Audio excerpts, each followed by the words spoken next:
تو وہ مکان عاریتن یعنی کرائے پر نبی کریم نے لیا، اس میں سیدہ فاطمہ رہنے لگی۔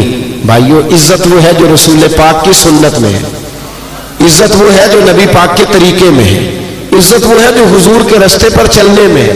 یہ داڑھی ہے نا انسان کے چہرے پر، توجہ کریں میری طرف۔ نبی پاک نے فرمایا جب میرا غلام سفید داڑھی لے کے قبر میں جاتا ہے نا، دیکھو حضور کی سنت کی عزت۔ میرا عنوان یہ ہے کہ کی محمد سے وفا تو نے تو ہم تیرے ہیں، اور یہ جہاں چیز ہے کیا لوح و قلم۔ اس شعر کا مطلب پتہ کیا ہے؟ کی محمد سے وفا تو نے تو ہم، اس کا کیا مطلب ہے؟ یہ اقبال کا نا کلام ہے، پہلے انہوں نے شکوہ لکھا تھا، پھر جواب شکوہ، اور جواب شکوہ میں وہ یہ کہتے ہیں کہ یہ نا اللہ کی طرف سے مجھے الہام ہو رہا ہے، یعنی میرے دل میں باتیں آ رہی ہیں اللہ کی طرف سے۔ تو ان میں آخری بات وہ اقبال کہتے ہیں کہ عالم تصورات میں اللہ نے مجھ سے کہا ہے، عالم تصورات میں رب نے کہا ہے کی محمد سے وفا تو نے تو ہم تیرے۔ اللہ فرماتا ہے اگر محبوب کا غلام بنے گا تو پھر میں تجھ سے محبت کروں گا، یعنی وہی والی آیت جو میں نے پڑھی یحببکم اللہ، اور فرمایا یہ جہاں چیز ہے کیا۔ شعر ساری زندگی سنتے ہیں نا، سمجھتے نہیں نا جی۔ لوح و قلم، قلم سے نصیب لکھے جاتے ہیں، قلم سے لوح محفوظ پر نصیب لکھے جاتے ہیں۔ تو اللہ فرماتے ہیں اگر نبی پاک سے وفا کرو گے نا تو نصیب نہیں لکھوں گا، قلم ہی تمہیں دے دوں گا، جس طرح کا دل کرے اپنا نصیب لکھ لینا۔ لوح و قلم، میں تجھے قلم دے دوں گا نا تو اپنی مرضی سے لکھ لینا، تو لکھ لینا، رب تجھے عطا کر دے گا۔ یحببکم اللہ، اللہ خود تم سے محبت فرمائے گا، اللہ تم سے محبت کرے گا۔ یہ جو سفید داڑھی والا مومن قبر میں جاتا ہے نا تو ترمذی کی حدیث ہے، نبی کریم نے فرمایا جب سفید داڑھی والا مومن قبر میں جاتا ہے تو اللہ فرشتوں سے فرماتا ہے اسے عذاب نہ دینا۔ یا اللہ کیوں؟ فرمایا دیکھتے نہیں میرے نبی کی سنت وہ بھی سفید لے کے آ گیا۔ تو جب حضور کے طریقے پہ ہم چلتے ہیں، نبی پاک کے وفادار ہوتے ہیں، پھر اللہ اعزاز دیتا ہے، اللہ شان دیتا ہے۔ اور جن لوگوں نے نبی کریم کی غلامی کی نا انہیں بلایا نہیں گیا، یہ مت سمجھیے گا کہ ظاہری طور پر پیسے کوئی نہیں تھے تو ان کا حال ہی کوئی نہیں تھا۔ توجہ ہے نا میری بات پر؟ جن لوگوں نے پہلے قربانیاں دی نا، پہلے حضرت سیدہ خدیجہ الکبریٰ رضی اللہ تعالی عنہ۔ میں نا بڑی سادی باتیں کرنے کا قائل ہوں، مجھے تو یہی نہیں سمجھ آئی کہ آپ نے میرا انتخاب کیسے کر لیا۔ میں آپ کے پرانے خطباء کے اشتہار پہ نام دیکھ رہا تھا تو میں کہہ رہا تھا کہ وہ کہاں اور میں کہاں۔ اتنے پرجوش تقریریں سننے کے بعد آپ نے اتنا ٹھنڈا آدمی بلا لیا ہے جو نہ یہ کہہ سکتا ہے کہ ہاتھ کھڑے کرو، نہ یہ کہہ سکتا ہے کہ نعرہ لگاؤ، نہ یہ طبیعت ہے کہ سبحان اللہ کہو، یہ مزاج ہی نہیں۔ تو میری تو بات وہ بندے سمجھتے ہیں جو بالکل بیچارے چپ کر کے مجھے دیکھتے نہیں اور میں انہیں دیکھتا رہوں، مجھے تو ان کی سمجھ آتی ہے۔ باہر کیف اللہ تعالیٰ خیر کرے، کچھ خواہش ہے میری کہ میں آپ سے بات کر سکوں۔ میں پریشان تھا یہاں جو میں ماحول دیکھ رہا تھا نا، میں سوچ رہا تھا کہ میں کیسے بات کروں گا، اتنا سادہ آدمی۔ لیکن نا کچھ لوگ شعلہ بیان ہوتے ہیں، کچھ پیدل چلنے والے ہوتے ہیں، تو وہ شعلہ بیانوں میں جب کوئی پیدل چلنے والا آتا ہے تو اس بیچارے کو کئی جگہ پہ نا روڑے بھی تنگ کرتے ہیں۔ آپ تھوڑی سی میرے ساتھ محبت فرمائیں، میں نے لمبی بات نہیں کرنی لیکن جتنی کرنی ہے انشاءاللہ وہ اب کر کے جانی ہے۔ آج ہو گیا ہو وہ اب کر کے جانی ہے، آپ میری بات پہ غور کریں۔ حضرت خدیجہ الکبریٰ نے نا نبی پاک سے بڑی محبت کی، بڑی غلامی کی۔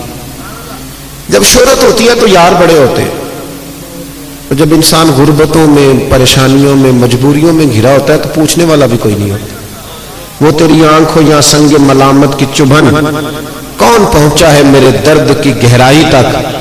دور شہرت میں تو یاروں نے کیا یاد بہت، ساتھ آیا نہ کوئی کوچہ رسوائی تک۔ اور ایک درویش ہوئے کشمیر کے میاں محمد بخش صاحب، وہ فرمایا کرتے تھے ساری عمر ہی آٹا گد ہے، لکھاں کیتے نہیں پیڑے، تو جدو وقت آیا محمد بخشا کوئی نہیں ہو بیٹھا نیڑے۔ غریبی کے دنوں میں لوگ قریب، کوئی بندہ نہیں قریب آتا۔ حضرت خدیجہ اس وقت حضور کی بارگاہ میں آئی جب دین پر غربت تھی، اور عام بی بی نہیں تھی، مکے کی ملکہ تھی۔ ملکہ سارا زمانہ جن کی غلامی کرتا ہے، وہ حضور کی بارگاہ میں آئی۔ اور سنگیو دیکھو، جب وفا کا رشتہ ہوتا ہے اس کا رنگ تھوڑا الگ ہوتا ہے۔ جب آپ اس طرح وفا کرتے ہیں نا کہ سامنے والا کرے گا تو میں نے کرنی ہے، تو یہ تو لالچ ہے۔ وفا تو یہ ہے کہ تو کر نہ کر، میں نے کرنی ہے، یہ اصل وفا۔ حضرت خدیجہ آئی حضور کی بارگاہ میں تو اتنا مال تھا، فرماتی ہیں 20 نوکرانیاں تھیں میرے گھر میں کام کرنے والی. اور پھر بخاری مسلم میں موجود ہے کہ ایک وقت وہ بھی آیا کہ سیدہ خدیجہ الکبریٰ خود کھانا پکا کے نکلی اور کچے باورچی خانے میں روٹی پکائی، اور آپ کے کرتے کو 10 پیبند لگے ہوئے.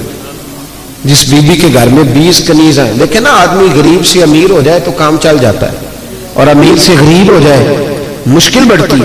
حضرت خدیجہ الکبریٰ رضی اللہ تعالیٰ عنہ نے 20 نوکرانیاں دیکھی. پھر حال یہ ہوا کہ اماں جی کے اپنے کپڑوں پر پیبند لگا ہوا ہے، اور جناب سیدہ خدیجہ الکبریٰ جب باورچی خانے سے کھانا لے کے حضور کی بارگاہ تک پہنچی نا، یہ پیغام میرا بیٹیوں کو، بہنوں کو دینا جا کے کہ جب بی بی خاوند کے لیے کھانا پکا کے نکلتی ہے تو رب اس بات کو پسند کتنا کرتا ہے. اس کو صرف دنیا نہ سمجھنا، اس کا درجہ کیا ہے. حضرت خدیجہ جب نکلی اور حضور کی بارگاہ تک آئی تو نبی کریم نے فرمایا خدیجہ تیرے آنے سے پہلے جبریل آ گئے، اور وہ آ کے عرض کر رہے ہیں یا رسول اللہ، رب فرماتا ہے خدیجہ کھانا لے کے آ رہی ہے، اور جب وہ کھانا لے کے آ جائے نا تو خدیجہ کو اس کے رب کا سلام دے دیجئے گا. اتنا ہے. پھر حضرت خدیجہ نے وصال فرمایا، اور دکھوں کا ماحول تھا جب وہ دنیا سے گئی. حضرت عائشہ صدیقہ کہتی ہیں جس کو میں نے نبی کریم کو ہر روز یاد کرتے دیکھا نا وہ سیدہ خدیجہ تھی. ہر وقت حضور یاد کرتے، اٹھتے بیٹھتے ذکر کرتے. ایک دن اللہ کے محبوب گھر میں گوشت لائے، یہ لفظ امام یوسف صالحی نے لکھے.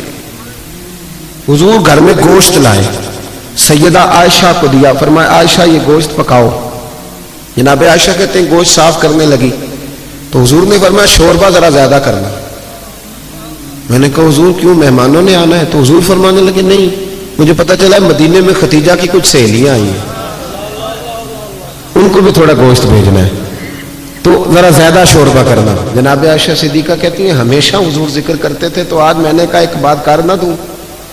کہتی ہیں نظر میری نیچے تھی، میں نے کہا حضور اللہ نے آپ کو جوان اور خوبصورت بیویاں دی ہیں. وہ تو عمر میں 15 سال بڑی تھی اور حضور رنگ بھی اتنا گورا نہیں تھا، تو جوان اور خوبصورت بیویاں ملی ہیں، پر آپ تو سیدہ خدیجہ کا ذکر ہر وقت کرتے رہتے ہیں، ہر وقت. جناب عائشہ کہتی ہیں میں نے جملہ کہا تو حضور خاموش ہو گئے. اب میں ڈری، میں نظر نہیں اٹھاتی کہ خدا خیر کرے. کہتی ہے اچانک میری نظر اٹھی تو میں نے دیکھا مصطفیٰ کریم کی آنکھوں میں آنسو اور جلال. فرمایا عائشہ تو سکھوں کے وقت آئی ہے، حفصہ، میمونہ اور سودا یہ سکھوں کے وقت آئی ہیں. اور فرمایا عائشہ خدیجہ تو میرے دکھوں کی ساتھی تھی، اس نے تو میرے ساتھ غربتیں بتائی تھیں. لوگ مجھے روڑے مارتے تھے، پریشان کرتے تھے. میں لوگوں کا ستایا ہوا جب گھر آتا تھا نا تو اس پاک باز اور وفادار کے ایک ہاتھ میں دودھ کا پیالہ ہوتا تھا، ایک ہاتھ میں کھجوریں ہوتی تھی. کھجور کھلا کے دودھ پلا کے کہتی تھی محبوبہ غم نہ کرنا، اللہ بڑی عزتیں عطا فرمائے. یعنی کی محمد سے وفا تو نے تو ہم تیرے ہیں، یہ جہاں چیز ہے کیا لوح و قلم. میرے بھائی یاد رکھیں دین نا ہمیشہ یہ ہمارے بعض لوگ نا پریشان ہو جاتے ہیں. اور کئی دفعہ جب میں کسی کو دیکھتا ہوں نا، میں ایک دارالعلوم کے سالانہ جلسے میں گیا تھا تو میرے ایک سنگی ہیں تو بڑے عجیب شکوے کر رہے تھے، لوگ عزت نہیں کرتے. تو میں نے کہا کوئی فرض ہے لوگ تیری عزت کریں؟ لوگ علماء کی عزت نہیں کرتے. میں نے کہا میرے خیال میں تو بہت ہی زیادہ کرتے، اور اگر کوئی نہیں بھی کرتا کسی وجہ سے تو وہ منت تھوڑی کر دی ہے کہ ہماری عزت کرو. عزت نہ مانگ کے لی جاتی ہے نہ چھین کے لی جاتی ہے. اور کچھ ضروری ہے قوم عزت کرے، عالم کی یہ عزت کم ہے کہ نبی کریم علیہ السلام نے فرمایا جب مومن طالب علم گھر سے پڑھنے کے لیے نکلتا ہے نا، ابھی نکلا ہے، پڑھا نہیں، مدرسے نہیں گیا، ابھی گھر سے نکلتا ہے، اللہ کے معصوم فرشتے اس کے پیروں کے نیچے اپنے پر بچھا دیتے ہیں. لیکن پروں کو دیکھ کے اتنے راضی نہیں نہ ہوتے، راضی تبھی ہوتے ہیں جب گلے میں نوٹوں کا ہار پڑے. یہ کوئی ضروری ہے کہ اسی چکر میں پڑے رہنا؟ آپ اس طرح بھی تو توجہ کریں نا، تھوڑا نیچے بھی جھکے. بھائی معیار دین جو ہے نا، دین جھوٹ موٹ کا بھی کوئی دین پہ عمل کرنے لگ جائے تو اس کی بھی موجیں لگ جاتی. اللہ کرے آپ کو سمجھ آئے. یہ جھوٹ موٹ کے جو لوگ ہیں وہ بھی پجاروں میں نہیں گھومتے. یہ جو اللہ خیر کرے عاشق رسول نعت خاں میں ملے ہوئے ہیں، جو عشاء پڑھ کے آتے ہیں اور فجر سے پہلے پہلے واپس چلے جاتے ہیں، کوئی پتہ نہیں کیا ماحول ہے. ساری زندگی ہو گئی حضور سے عشق کرتے پر داڑھی نصیب نہیں ہوئی. یعنی کس قسم کا عشق ہے؟ جو عشق تو ہے اور سنت نہیں رسول اللہ کی، یہ ساری زندگی بیت گئی اور نصیب نہیں ہوئی۔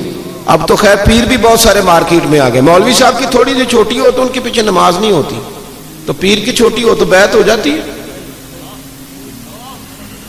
لیکن ہمارا معیار ہے نا جی، مولوی صاحب کی مسجد سے چھٹی ہو جاتی ہے، پیر صاحب کو کون نکال سکتا ہے گدی نشینی؟ ضرورت ہے کسی کی؟ اب تو پیروں کے بچوں کو لوگ شہزادے کہنے لگے ہیں، تو میں نے کہا اس کے ابے کو بادشاہ کہا کریں پھر، کیونکہ شہزادے تو بادشاہوں کے ہوتے ہیں۔ عجیب معیار بن گیا نا، اس کو بدلیں۔ فقیری اور چیز کا نام، فقیری تو رسول اللہ کی غلامی کا نام ہے۔ اورنگزیب عالمگیر کے بارے میں اعلیٰ حضرت فاضل بریلوی رحمۃ اللہ نے لکھا ہے کہ اورنگزیب عالمگیر ایک دن بیٹھے تھے تو ایک بہروپی آ گیا، آ کے کہنے لگا بادشاہ میں روپ بدل کے دکھاؤں گا، اگر آپ مجھے نہ پہچان سکے تو میں آپ سے انعام لوں گا۔ اورنگزیب کہنے لگے کہ میں کوئی ایسے ویسے ہی حکمران ہوں؟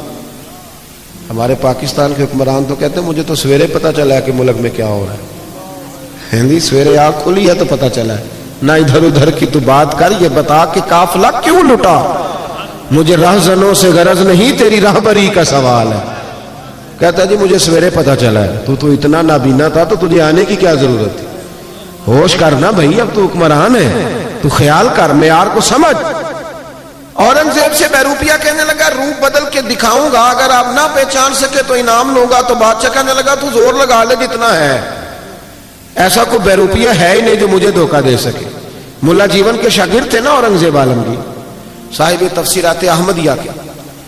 تو بادشاہ نے نا ایک دن کوئی ٹیچر بھرتی کرنے تھے، تو وہ بھی آ گیا بڑی ساری ٹوپی پہن کے، جس طرح جناح کیپ نہیں ہوتی آج کل، تو بڑی ساری ٹوپی پہن کے نا تو وہ بھی پہنچ گیا، ہاتھ میں چھڑی پکڑی ہے اور ویسٹ کو ٹچ کر بڑا اچھا تیار ہو کے آیا۔ بادشاہ سب ٹیچروں کے انٹرویو کر رہے تھے، جب اس کی باری آئی نا تو بادشاہ نے 10 روپے دیے، کہنے لگا یہ تیرا آنے جانے کا کرایہ ہے، میں نے تجھے پہچان لیا ہے، چل دوڑ جا۔ اس نے کہا بھی تو واقعی بڑا سیاح ہے۔ کچھ دنوں کے بعد نا بادشاہ نے کہا کہ میں نے سپاہی بھرتی کرنے، تو یہ بھی آ گیا۔ کو 2-3 مہینے کے بعد مونچھیں ذرا بڑی کر لی اور بال تھوڑے بڑھا لیے، سمجھ لے کوئی اینک وینک لگا لی، روح بدل کے آیا۔ بادشاہ کے سامنے بہت سارے لوگ کھڑے ہوئے، جب اس کی باری آئی تو بادشاہ نے 10 روپے دیے، کہا میاں جا کوئی اور چکر چلا کے آ۔ بادشاہ جب سفر پہ جایا کرتے تو فقیر آیا کرتے تھے مانگنے والے۔ 2-4 مہینے کے بعد بادشاہ نکلا سیر کے لیے جانا تھا تو فقیر آ گئے، اس نے بھی نا منہ پہ سیاہی مال لی، کپڑے پھاڑ لیے، ہاتھوں میں کاسا لے لیا۔ بادشاہ نے باقیوں کو 5-5 دیے، اس کی باری آئی تو 10 دیے۔ کہا میاں یہ تیرا کرایہ آنے جانے کا، میں نے تجھے پہچان لی۔ اعلیٰ حضرت رحمت اللہ لکھا ہے اس کو۔